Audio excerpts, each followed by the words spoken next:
kami kasih, sekolah merupakan tempat menuntut dan menimba ilmu. Para pelajar dan warga sekolah perlulah menyemai sifat kasih sayang dan cinta yang mendalam terhadap MTSD. Hafazan kami ingat, Al-Quran merupakan kalam Allah yang benar dan diturunkan kepada manusia sebagai suatu petunjuk.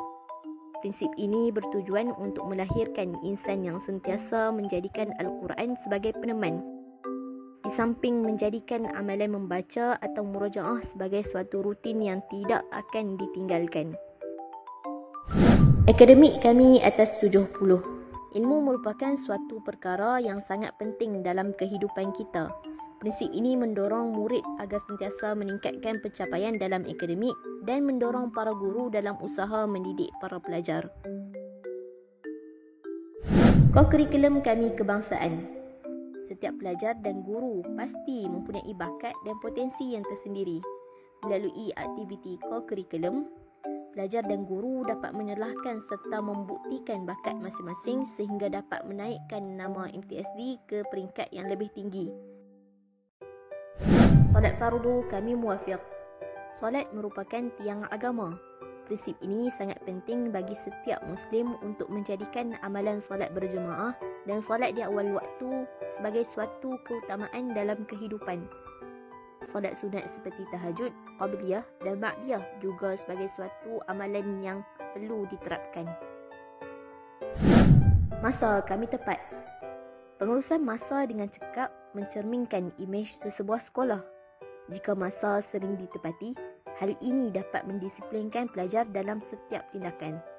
Contohnya, pelajar hendaklah hadir 15 minit awal sebelum majlis memula supaya majlis dapat berjalan dengan lancar tanpa sebarang gangguan. Buku kami hormat. Ilmu juga mudah diterima dan mudah difahami jika kita beradab dengannya.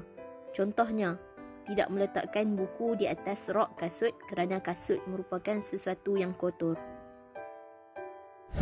PDPC kami fokus.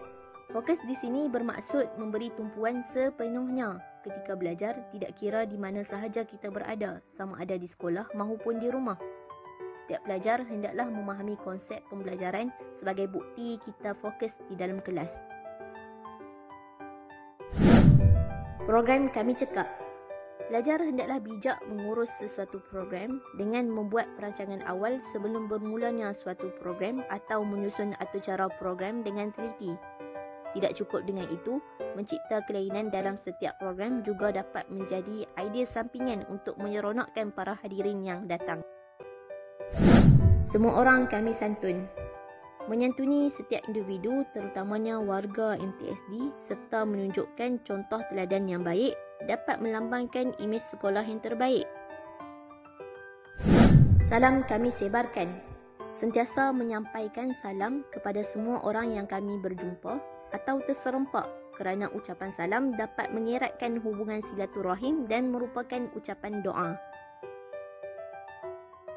Lidah kami jaga. Sentiasa menjaga pertuturan daripada menyebut perkataan yang dilarang oleh Allah dan Nabi kita, iaitu mencarut maupun sebagainya. Asrama kami kemas. Sentiasa memastikan asrama dalam keadaan teratur sebelum meninggalkannya dan mengemasnya secara bekerjasama dengan ahli asrama agar nilai murni tolong-menolong dapat dilahirkan. Kasut kami susun. Sentiasa memastikan kasut dalam keadaan tersusun dan tidak berselerak supaya dapat menonjolkan imej sekolah yang baik kepada orang luar. Sampah kami kutip. Sentiasa peka akan keadaan kawasan sekolah supaya tidak mempunyai sebarang sampah kerana kebersihan adalah sebahagian daripada iman.